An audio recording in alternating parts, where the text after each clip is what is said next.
Greetings, Poe fans. Welcome to another edition of Poe Unplugged. I am Carmen Bolden. And I am Jeannie Smith, and we are The Poetastic Two. Come zoom with us into the Unbook Club dedicated to the works of Mr. Edgar Allan Poe. We are very excited everybody is here for this episode of Poe Unplugged, and we are ready to mask up for Masque of the Red Death. Yay! So how did everybody enjoy reading it? Yeah, what were your first thoughts about it? Yes. Well, we heard from Will what his thoughts were. Will liked it. It was chilling. Yes, it is. Yes. One of his best openings, I think, when he kind of just describes it. I mean, it's like a power punch right from the beginning with this one. I agree. Yep. Yes, and the end in his ending, that line always just chills me. Oh, it really does. It does. It literally, like, I just thought about it. I literally just got goosebumps. I was just yes. Like, yes.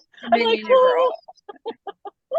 Yeah, totally agree. And one of the things, like Jeannie and I we always talk about things. We should probably record those and put them out as bloopers, our discussions, our planning discussions, because some of the things that come out of like what we talk about is really kind of funny. I don't think I want it to be recorded because that just they use it against me to get me committed. That's true. That's true. So Micah also said so creepy, especially after the COVID era. Exactly. Yes. That's one of the reasons I brought it up. So yes, absolutely. Yep.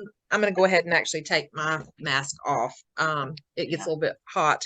Yes. But one of the things we were talking about is the colors of the rooms are so prominent and so important because they all have different meanings. And so you can kind of tell that we have some blue lighting out on, my husband and I, I can't even speak tonight. See? Our back porch is a screen-in porch, and we have blue lights up.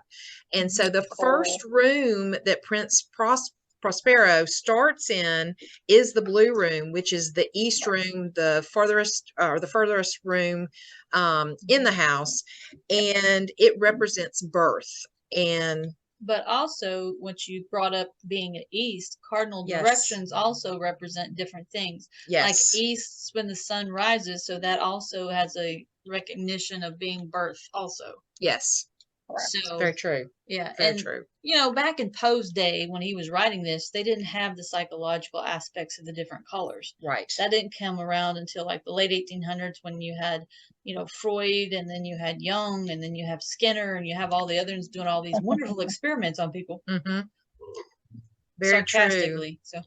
So. And then, like, throughout the story, he moves to purple, which is growth. Mm-hmm. Green is spring and youth. Orange, summer and autumn. White, old age. And you can also kind of say winter with the snow. Violet, impending death. And then at the end, kind of to the west, is black for death.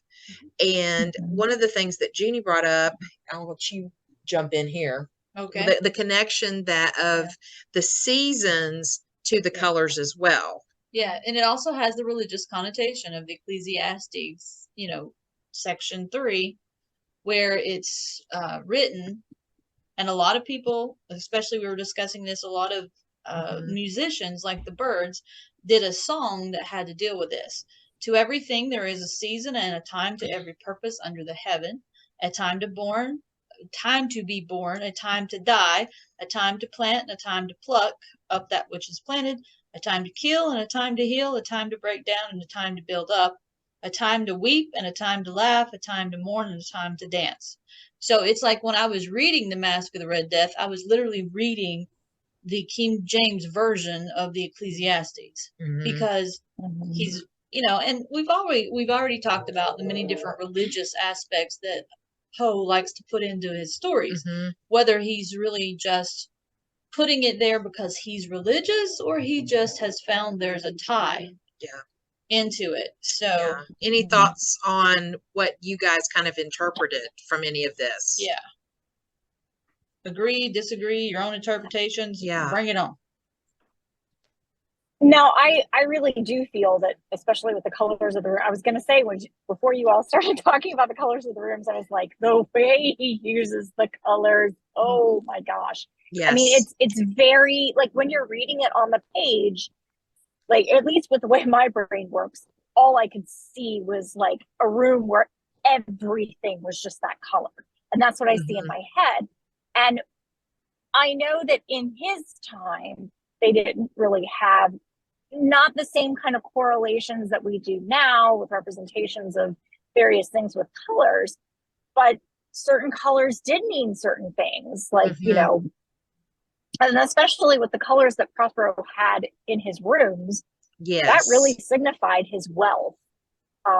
But also, yes, the cardinal directions, yes, the various directions do mean certain things, and it is like a plotting from the time you start till the time you end, and not ready to go into the black chamber yet, you know, but yet the Red Death goes from one end to the other, and boom, there you are. Yes, and quoting Poe, like a thief in the night. Yeah.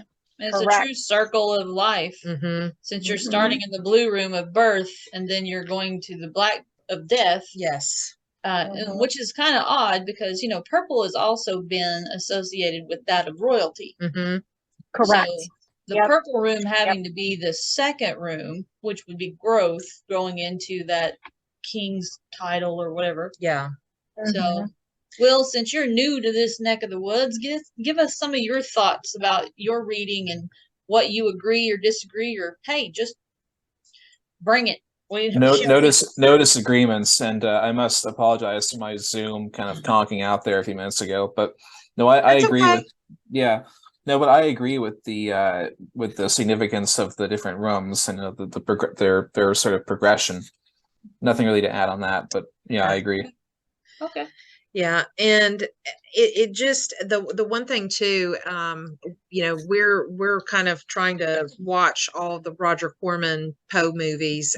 I've seen most of them. I think Jeannie, you've seen some or all of them. Half of them. And I've watched Masque of the Red Death multiple times, and the coloring that he used in the movie is beautiful for the costumes, the rooms, and amazing. Yes, and the only thing I wish they would have done was kept the true colors that Poe used, because there is a beautiful like gold yellow room that is beautiful, gorgeous, but he didn't have a yellow room, or maybe maybe Prince Prospero did and we just didn't hear about it. But that was the only thing I would criticize on that part of the movie.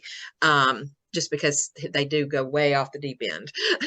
But you have to take into consideration that when Corman was doing these movies, I mean, the color television had just been in like maybe a decade. Yes. So they were still having a lot of trouble getting the right color matching with the TV. Absolutely. Because everything was kind of still black and white, and you had to work with the hues and the shades. That was really Oh, Will, you haven't seen the Red Death yet? Ooh. I haven't seen the movie, no. Oh gosh. Okay. Yeah, definitely check it out. Definitely see that. Yeah, and he said he does own House of Usher, and that's a fantastic one.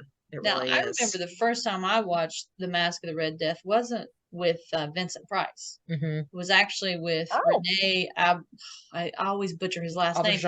Yeah, Auberjonis. The Data. You know, Data from Star Trek. Odo. Yeah, Odo. Well, I knew it was Star Trek. It's Deep Space Nine. So. Oh yes. But yeah, I'd like to see Brent Spiner in that role. Yes. Yeah, I could too. He would fit work because that's why I always get him and Odo mixed up half the time. Oh, I know. Because they were so much alike. But anyway. All right. Any other thoughts on the colors from anybody? Yeah. Like, dislike? Holly, with you being an artist, you know, what do you think? Well, I mean, I guess I really like the colors and the rooms and everything, but I don't know, maybe I have a love for architecture, but I love how he explains the stained glass window with the light coming through. It like kind of highlights everything. For me, it just gives a real visual, like something like, even though everything's in color, kind of haunted, because if anybody's ever been near a real stained glass window, they know exactly how those colors do seem to kind of tint everything around. I collect old glass bottles, like the old-fashioned kind. They're all colored. They're really just beautiful, and they're just really funky to look at. So in my mind, it kind of creates like this almost like foggy, kind of eerie sense within the room. Oh, Plus, yeah. the fire, and the sense like I'm sure there's like smoke and everything. So it just kind of helps, I think, really set the scene with the window, the colored glass. Yeah. Oh, I agree. And yeah, the stained glass is just phenomenal. It really is. I'm going to show you guys let me go back over to my screen and share some art I did that, let's see. Just put share. Yeah. Give me just a second. And this is my kind of interpretation Just hit share. of this is I used this is not the mask I just had on overlaid over this. I actually painted this on, and then I created my mask later for the costume. But I did all the, just kind of coming into the center with the clock. The stained glass, wasn't able to really do that well, just because I was doing it kind of on the edges. But I really I mix my own colors when I paint, which is not as often as I like, but I tried to represent the colors as best as I could from Poe's interpretation. Yeah, and Micah. That's very cool. Thank you. Yeah, Micah mentioned in the chat box. Hold on, we gotta go back down. Yes. Yeah, we've got. Poetic. Yeah, there we go. Okay. Each color does remind me of the different experiences in one's life. It's very true, and all those experiences will soon come to an end. Yes. And he said he saw a live production once. Nice. Every time the actor took another step, the light changed to that corresponding color, and it was genuinely chilling, beautiful. Oh, that is so cool. Oh my gosh, that's amazing. That I would love to see that. And then Leila said, I agree, beautiful colors. And Will said, it just occurred to me that the black room with the purple light also symbolizes denial, as the colors look like dried blood. So perhaps deep down, the Prince Prospero and his guests are sure death has come. That is very cool. That is really cool. Mm-hmm. And I mean, and it's just like with anything else. The one true factor in life is we're all born to die. Yes. That's, from beginning to end, it's how we live in the middle. And also, we all have those mortality fears about the end of time, and trying to escape it, and trying to live longer, and trying to just not be a part of making it faster. Right. We don't want to go and meet it before it gets here. Yes, absolutely. Also, to me, the rooms kind of conjure up a dreamlike state, the way Poe wrote them, which adds that note of surrealism. And so every time I read it, I always think of Salvador Dali and how he could have created a dreamscape like he did with Hitchcock and Spellbound, with colors, rather than, because Spellbound was black and white. And to me, he could have just made that come to life just amazingly. I mean, it would just be, I like I was telling Carmen earlier, the persistence of time, one of the most famous of Salvador Dali, where the clocks are just melting. Yeah. They're in different stages on the painting. And so, and also if you go back to the wording that Edgar uses in the Masque of the Red Death, not just using different colors, but the actual use of the artistic language. Yes. Like he uses the terms painted, he uses hue, he uses shade, he uses tone. I mean, he uses all the right trigger words for an artist and how they put it onto canvas. Yeah, we actually listened to a reading from the Poe Museum to kind of refresh our brains, because it's been a little bit of time since we've actually read it. And one of the things, Jeannie paused it and said, I want to go back and read this, just actually physically read it with her eyes rather than listening, and count how many times Poe brings up those keywords of paint, tone, those kinds of things. It'd be very interesting to see. Yeah. And you think about the mask during the time of the Black Death, the mask that they wore because they thought that it would protect them from the disease is kind of an homage, I think, that Poe put in there with the mask. So even though it kind of looked like a creepy, long-nosed stork, sometimes raven-like, looked dead to me, but yeah, it was creepy all the way around. Other thoughts from you guys? We want to hear from you guys. Bring it on. We have another chat message. Let's see. Yeah, jump in anytime. All right, Micah said, from now on, when I read the story and hear the clock chime, I'll hear it slow down and droop audibly like one of Dolly's melting clocks. Creepy. Oh, yes, absolutely. Absolutely. You're welcome. Yeah. What's more, my morbid mind, Oh, yes. All right, thoughts from everybody else? Come on, let's go. Well, I don't know if my mic is working. Is it working now? Yes. Oh, look at that. All right. Levi. Great. So, thank you for having me here. So, I'm Levi. I'm from Rhode Island and, of course, Virginia. Like she had said, we do the Beyond the Oblong Box podcast together.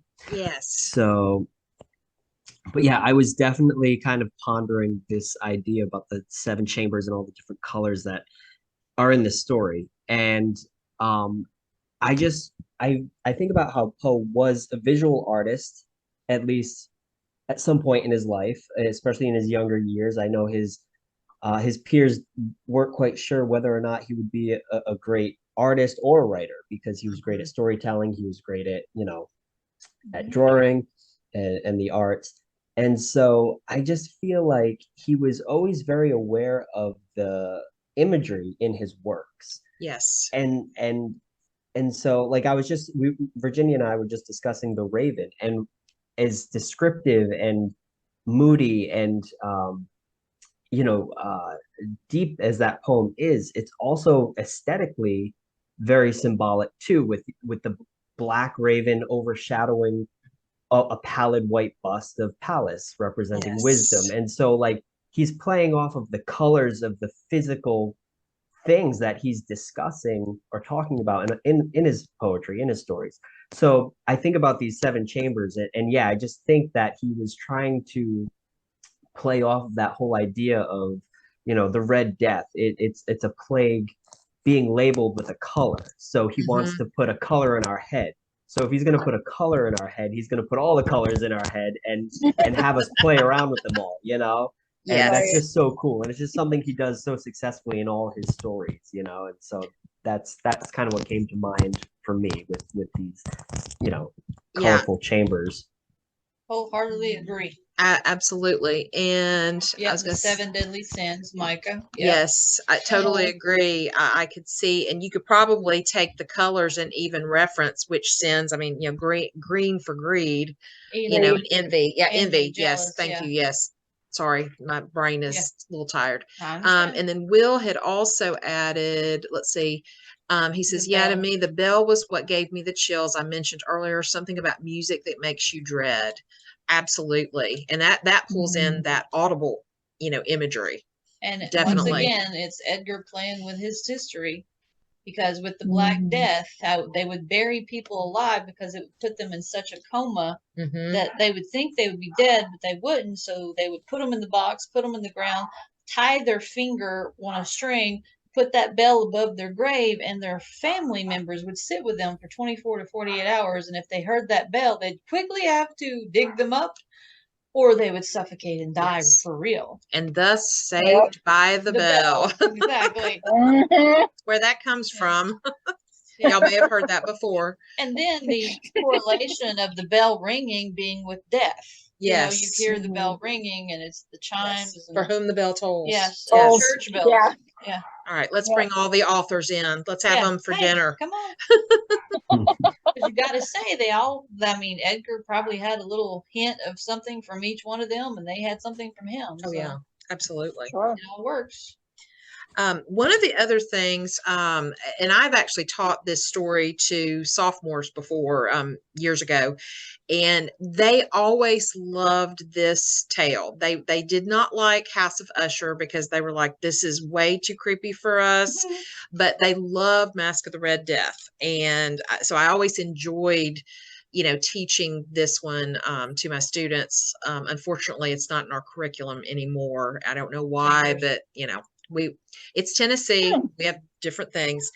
But one of the things that I was teaching the other day was combining poetry and music, because sometimes poetry for students, freshmen, 14, 15-year-olds, they're like, they hear me say poetry, they're like, oh, why? And I'm like, there's lots of reasons why. And so we've done lots of Poe works, because I'm like, if I get an opportunity, I'm gonna add him in. But one of the things we did was I gave them song lyrics and didn't tell them they were song lyrics. I just said, these are poems. Every group is going to have a different one. And so I chose All Along the Watchtower because there's so many figurative language devices included in this song. And some of them, a lot of them were like, this one's not a song. I'm like, well, hold on. And so as I started rereading this, analyzing it myself before I taught it, I was like, there's so many things you could pull out of here that really correlate to Masque of the Red Death. And so some of the things that I was like, I'm going to read some of the lines. I'm not going to sing like Jimi Hendrix, though, because we were doing that earlier, being silly. Nobody can sing like Jimi Hendrix. No. And mine sounds just silly. But it's hold on. There are many here among us who feel that life is but a joke, kind of like them hiding, from this disease. It's like, oh, it's never going to get us. But you and I, we've been through that, and this is not our fate. So let us stop talking falsely now. The hour's getting late. Kind of going to that clock. The closer the time gets to midnight. And then all along the watchtower, princes kept the view, Prince Prospero, while all the women came and went, barefoot servants too. And then, the masquerade. Well, outside in the cold distance, a wildcat did growl. 2 riders were approaching, which is death, and the wind began to howl. And then all along the watchtower, I'm not, like I said, I'm not going to sing, but those lines kind of just really, I don't know, it just kind of spoke to me. And I was like, this could kind of correlate. I don't know. Any thoughts on that? Yeah, I mean, I definitely, with you reading it like that, I mean, I'm familiar with the song, like, not like, Yeah. But yeah, I mean, definitely, I can see a correlation there.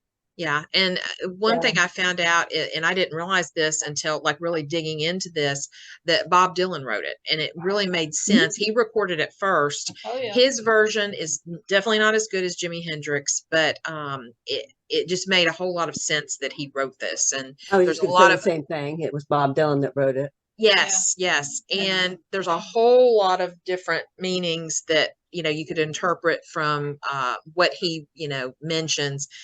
And just from reading a couple articles, he's never really come out and said, what he interprets some of the things, or if they really had a meaning, but a lot of people have put a lot into it. So, yeah.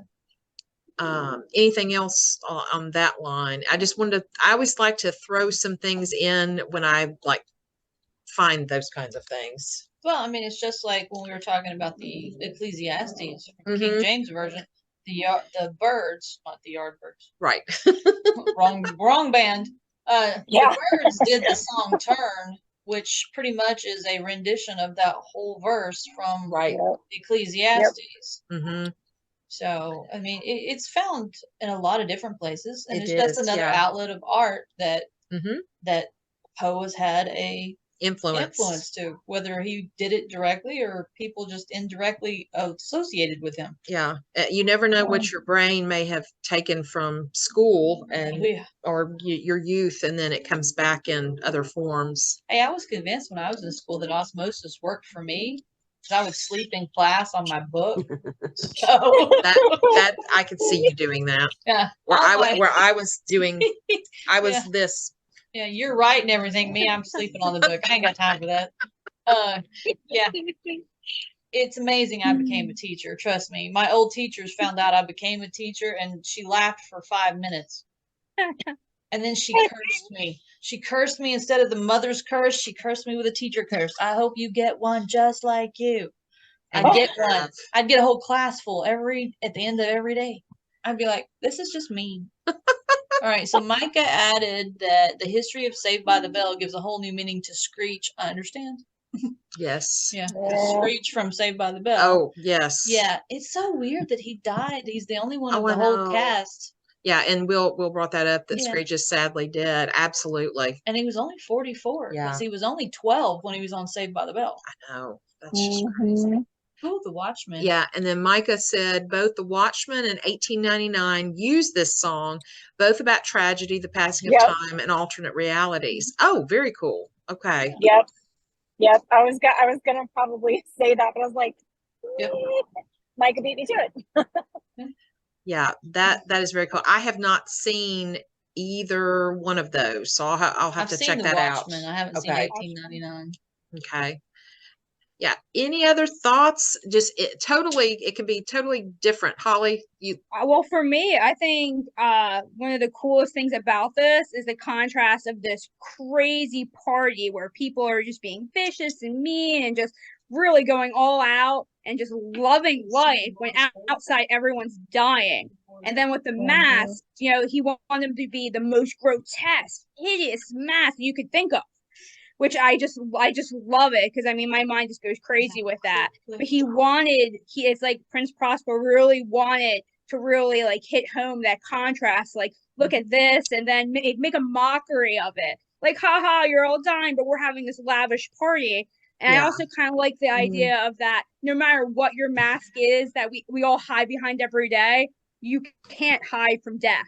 Because at the end, he got in there and he came for everyone, including the prince. Yep. So. Yes. Oh, absolutely. I love the imagery of these really grotesque masks. It's like, well, why are we doing this? I just guess it's like a mockery thing for me.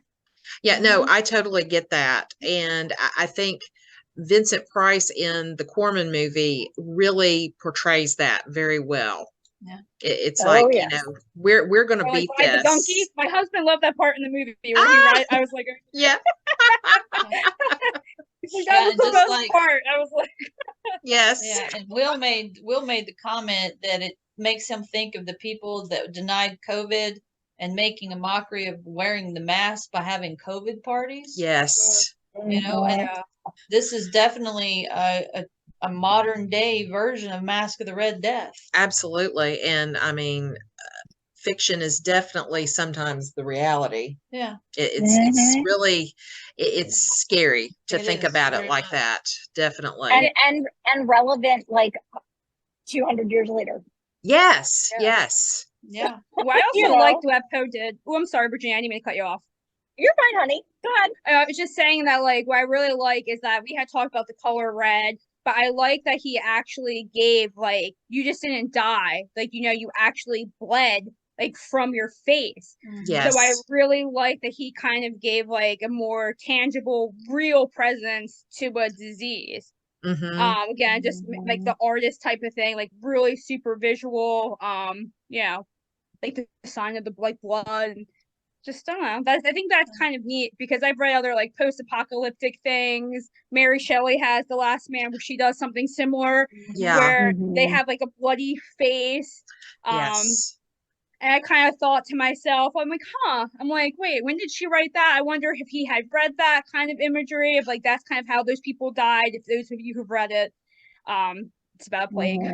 But yeah, I kind of thought I just really like the idea of that if you are infected, I mean, you can't hide from it either. So absolutely. And I mean, and for me, and for me, guys, like as far as the mask itself, just for me, it was just interesting what a false sense of security it also portrayed. You know what I mean? Especially then, it was like, you know, you're like Holly had mentioned and everyone had mentioned prior, you can't escape death. So regardless of these masks, you know what I mean? It's all an illusion. Yeah, like you said, Crystal, like no matter if you're the prince, you have money, you're locked away. Yeah, false sense of illusion. Great job, Kay. Yeah, definitely. Yeah. Oh, I agree that false sense of security. And I think with all of us, being in with the COVID era and whether or not you had it or not, I got it and was pretty sick, and my husband was too. We got it at the same time. And I kind of, some days I would hide in my office at school because we were going physically to school every day, once the new school year started back that year. And I was like, am I going to get it today? Or am I ever going to get it? And there are people we know that have never gotten it and that are teachers. And it's like, yeah, Jeannie's one of them. Yeah. And it's like, yeah, it's just so insane to think about, I always say, and I read an article about this one time, Poe is a time traveler. It's like he came forward many years and took all this stuff back and, put them in, 1800s forms. Holly, did you say, what did you said? I said, I wish he'd come visit me today. I know. Maybe we should invite him to a Poe Unplugged. Maybe he'll show up. Now that would be creepy. Yes. I'll take it though. I'll take it. I would rather he come back as he was, not dead. Well, yeah. I mean, come on. That's what I say, time travel. I like zombies all day. I'm dead. It's all good. He might be just as interesting dead. Who knows?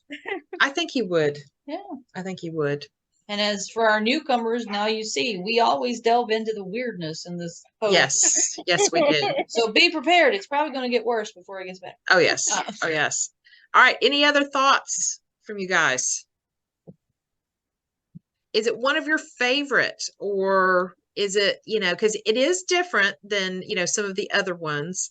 You don't really have, I don't know, you've got your main character of Prince Prospero and, not a whole, there's all the other people that are there, but he doesn't have any kind of relationships with other people and things like that. I always kind of categorize it a little bit differently. I don't know if I would label it differently, but, it is horrific, but, I don't know. It just thoughts, Well, one thing that popped into my head just now after you was talking is the saying of keep your friends close and your enemies closer.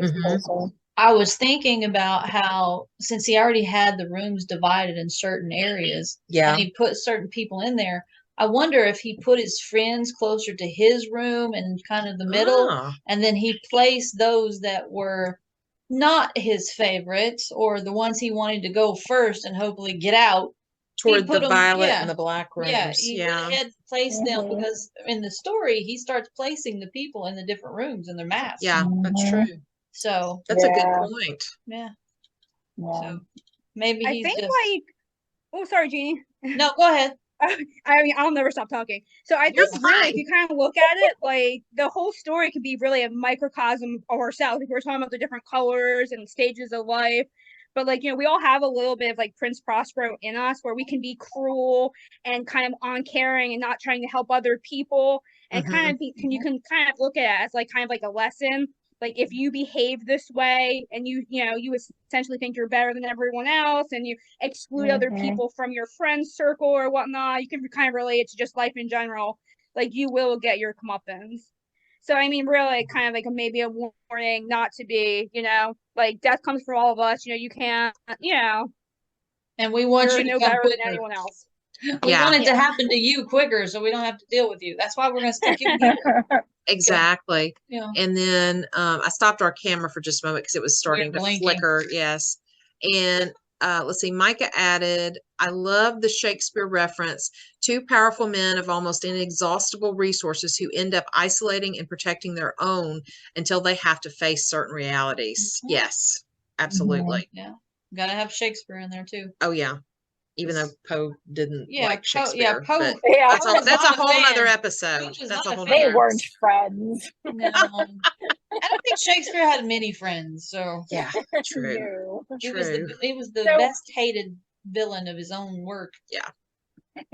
So bouncing off of what Holly was saying, I mean, clearly, and I think this happens with every major disease that happens, those who have think because they are wealthier or because they're in higher status or places of power that it can't happen to them. Mm-hmm. And there were those in the 1800s who viewed that way with, you know, tuberculosis, until people of that stature started getting tuberculosis. And it was kind of a big reality check, I think, for a lot of them.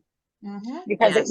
it was one of those things that, you know, they just associated with the poor, the Mhm. ones Not good, who not didn't good breeding. have- Yes.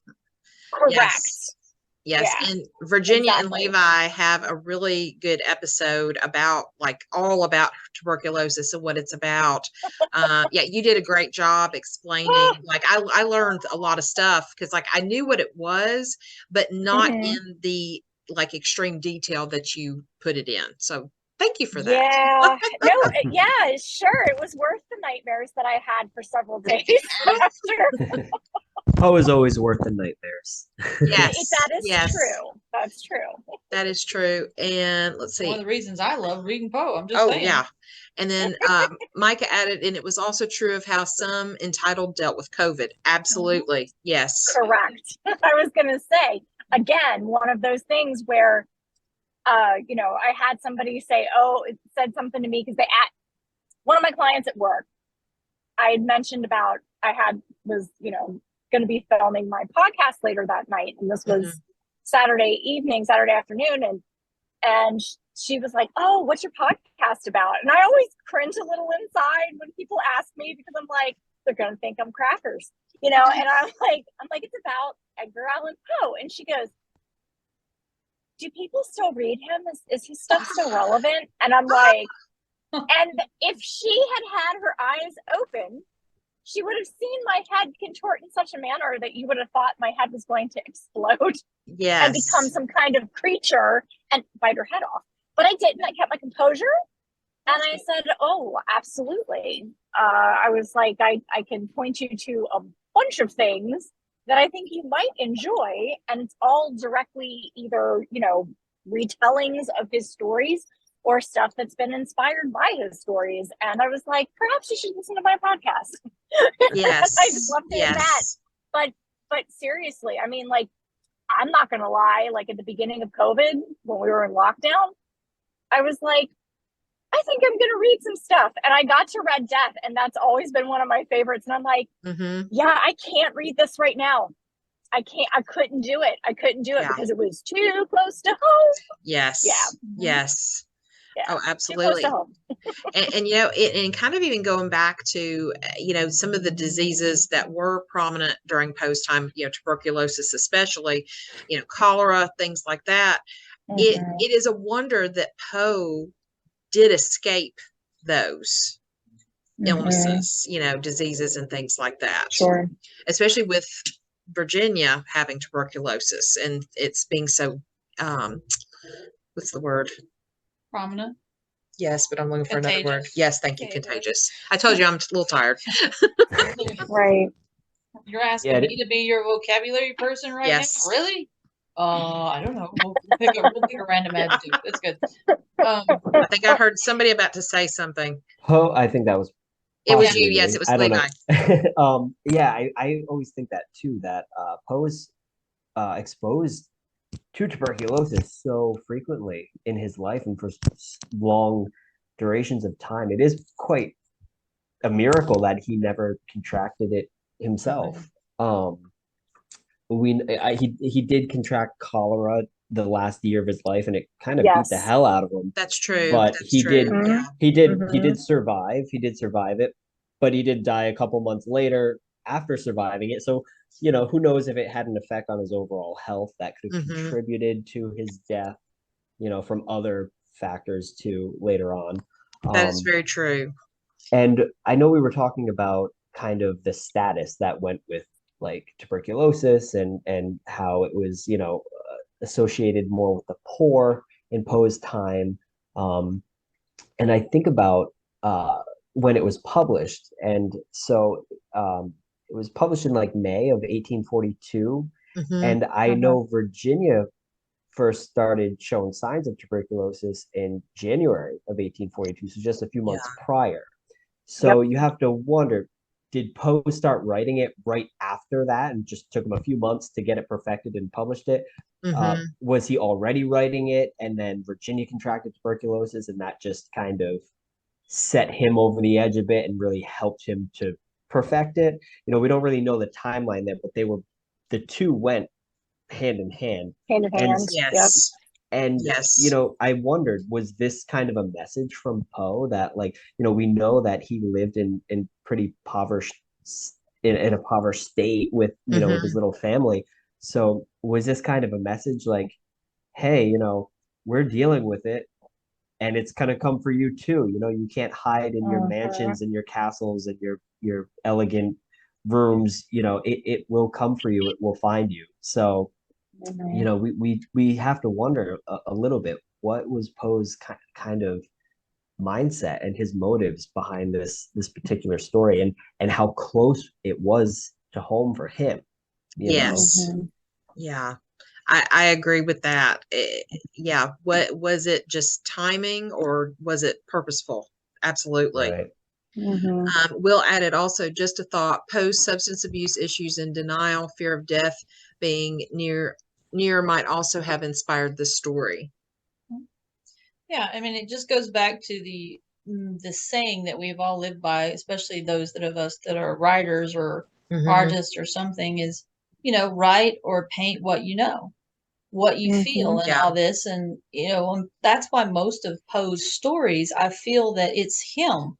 It's his life on the page. And he's just putting words to his own psyche. Yeah. You know, what he's feeling, what he's experiencing, everything about it from a different point of view. And, you know, because they'd already lived through, well, he hadn't, but the Black Plague, you know, so he was pulling off of something that was true to life. And there was other plagues that came along because it wasn't just one. Oh, right. You know, because the whole medieval times was a blanket of dark ages. Oh, yeah. Yes, pun intended. Yes. But anyway, so, and it just goes to show, and I think that's why a lot of people miss the Poe illusion in a lot of works, is because they've not put as much dedication into reading his works or understanding his works. Or it's like some people, they don't read them once they get out of school. That is very true. You know, we have kids that hate reading in school, much less want to read out of school. However, the Gothic graphic novels, good God, say that 5 times fast, have really put kids on that path of wanting to delve into that type.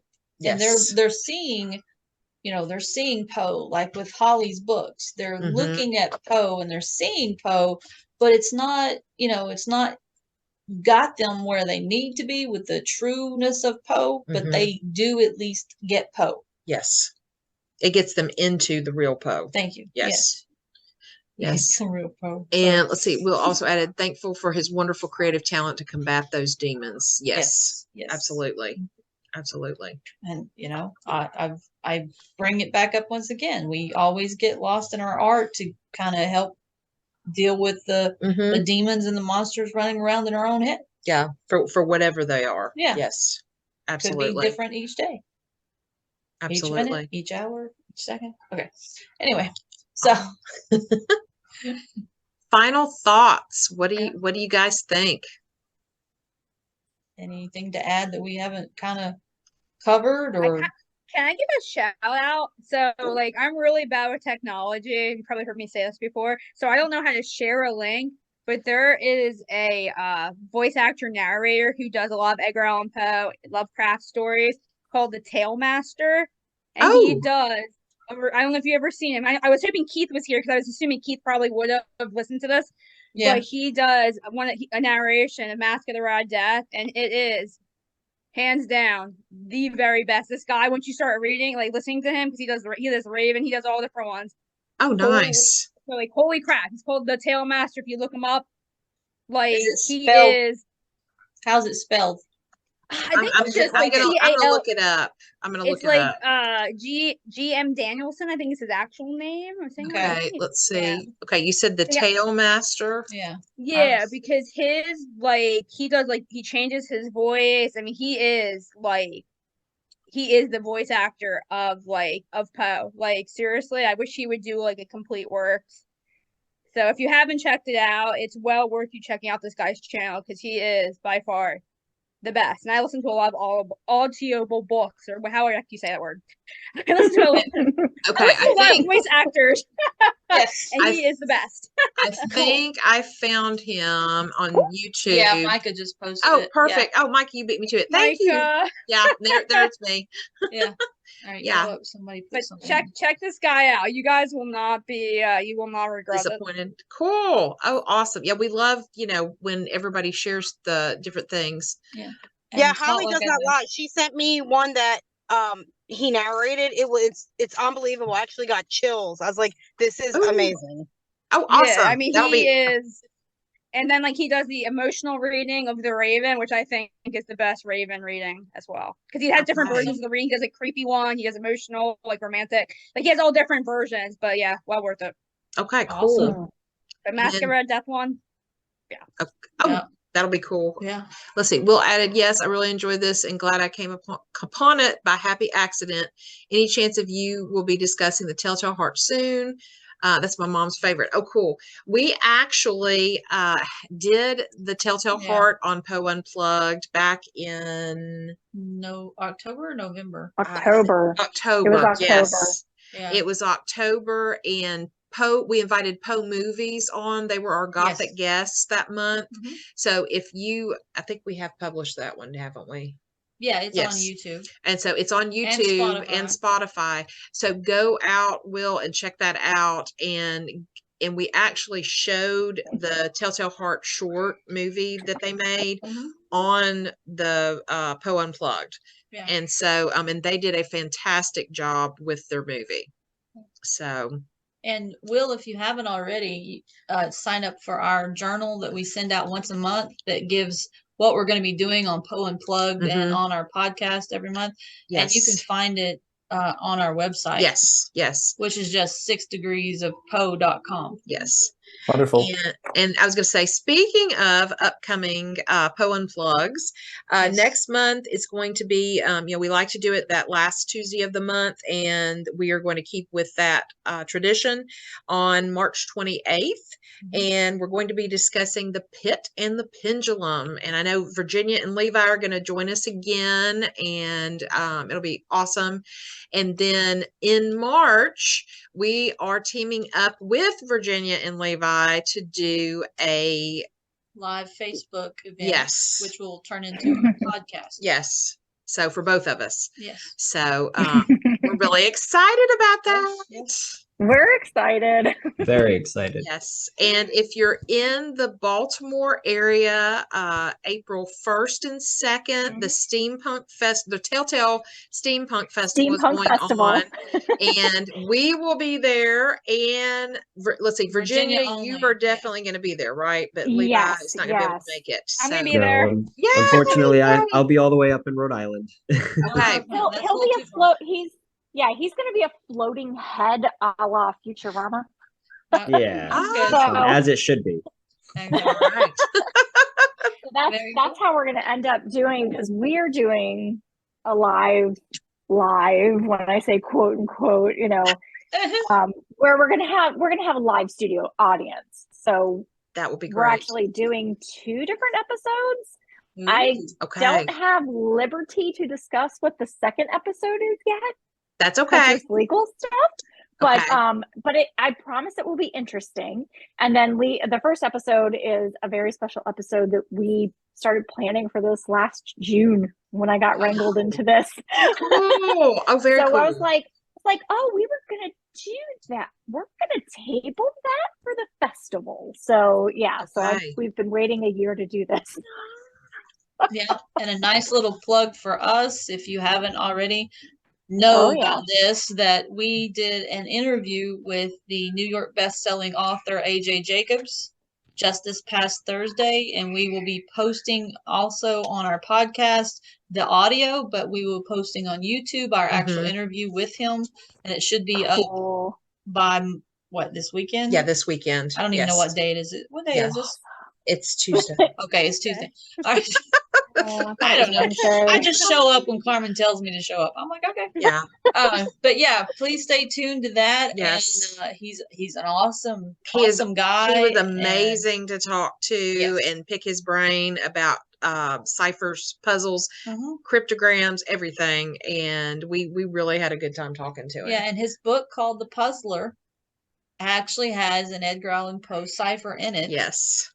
And he also came up with this book during quarantine. Yes. So he decided, hey, I'll do something while I'm stuck here in the house, and this is what came of it. Yes. So. And one thing we learned from him is that all of his books that he writes, he immerses himself into whatever it is he's writing about. And so he literally immersed himself and even his family for some of it into all the types of puzzles out there. You name it, they tried it. And I apologize for the smoke. That was a very cool effect from my husband who's smoking a cigar next to us. I saw that. I was like, it's getting creepy over there. Maybe I should have I was just kept about that to quiet. say, you guys have a ghost. Yeah. Well, It's Poe. It's Poe. Yeah, Poe finally arrived. He's a puff of smoke. Okay. Yes. But once again, check us out on everything. YouTube, and Facebook, Patreon, Twitter. Twitter. Yeah, we have a Patreon now, as well as Virginia and Levi do as well. Yeah, so yeah, and we would love to see everybody again next time. And yes, the pit and the pendulum will be swinging your way. Yes, it will. Sorry, bad pun again. No, that was Okay, perfect. all right. That was perfect. And Yeah, hope to I see have you a again. meeting sorry, that go ahead. night, but hopefully it'll be a short one. Oh, okay. Oh yeah, We hope so, join too. late, Leila. Definitely. Okay, join it's late. condo meeting, but hopefully it won't be until like 9 o'clock my time. So Okay. Yeah. Okay. I'll Hopefully try you to don't have join as somebody- much as I can. Yeah. All right. That sounds great. Hopefully you don't have a long-winded neighbor. Yes, and Will, thank you for joining us. Yeah, thank everybody. Thank you for joining us. Thank We you. love our Unbooked Club, Yes. all about Poe, and we want to keep continuing to do this Yes. forevermore. Exactly. So, So until next time, I do. all right. Good night. Bye. Thank you so much. Bye. Bye. Bye, everyone. Bye. Have a good night. You too. Good night. Bye. Bye.